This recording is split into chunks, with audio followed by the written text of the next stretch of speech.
हमारा सूर्य पृथ्वी पर बसे हर जीव जंतु के लिए जीवन दाता है। हमारे सूर्य के बिना पृथ्वी पर किसी भी तरह हमारा जीवन संभव नहीं है।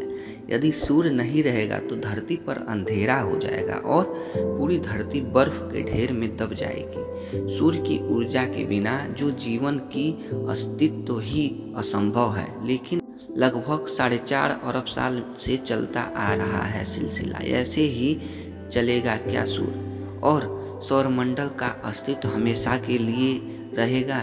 क्या सूर्य हमेशा रहेगा या कभी उसका अंत भी होगा? चलिए जानते हैं। 4.5 अरब साल पहले जन्मा हमारा सूर्य हर सेकंड लगभग 65 करोड़ 70 लाख टन हाइड्रोजन को 65 करोड़ 30 लाख टन में कन्वर्ट करता है, यानी ट्रांसफर करता है, और 40 लाख टन हाइड्रोजन हीलियम की बजाय ऊर्जा में रूपांतरित होता है। यह ऊर्जा अंतरिक्ष के चारों ओर फैल जाता है।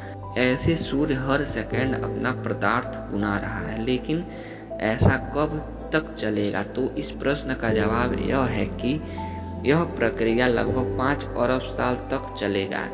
उसके बाद सूर्य के केंद्र में हाइड्रोजन समाप्त हो जाएगा, जिसके कारण सूर्य के केंद्र का तापमान अब हद पार कर देगा और वही धीरे धीरे उसका आकार बढ़ने लगेगा और सूर्य अपने मूल अवस्था से 100 गुना ज़्यादा बड़ा हो जाएगा। जब कोई ऐसे विकसित होता है तो उसे रेड ग्रेनिट कहते हैं। हमारा सूरज भी ऐसे ग्रेनिट हो जाएगा। सूर्य का आकार इतने बढ़ने के कारण उसका वाष्प इतना बढ़ जाएगा कि बुध और शुक्र ग्रह को तो वह पहले ही निगल चुका होगा और तब आएगी हमारी पृथ्वी की बारी। लेकिन तब तक पृथ्वी पर सूरज की गर्मी के कारण सभी जीव जंतु समाप्त हो जाएंगे। करोड़ों साल पश्चात सूर्य में अब हाइड्रोजन के बदले हीलियम ही बचा होगा।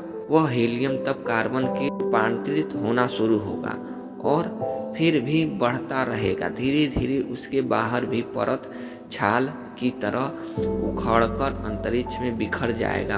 अंत में एक गुठली जैसा अंतरिक्ष भाग बचेगा और भाग लगभग आज की पृथ्वी के जितना होगा, लेकिन इसकी गर्मी बहुत ज़्यादा होगी। इस तरह हमारे सूर्य को एक श्रेत धीरे धीरे वह वायम सूर्य की अपनी ऊर्जा को खो देगा। अंत में सूर्य बुझकर एक काले कोयले के समान हो जाएगा। इस तरह सारी सृष्टि का अंत करके हमारे सूर्य का भी अंत हो जाएगा, लेकिन इस प्रक्रिया में 5 अरब साल लग जाएंगे। ब्रह्मांड में तारे रेड जाइंट का रूप ले चुके हैं, कई व्हाइट रॉक का रूप ले चुके हैं, कई तारों का अंत हो चुका है, लेकिन समय समय पर हमारे ब्रह्मांड में नए नए तारों का भी जन्म हो रहा है। ऐसे ही हमारे ब्रह्मांड में जन्म अंत की प्रक्रिया अविरत रूप से चलती ही रहेगी।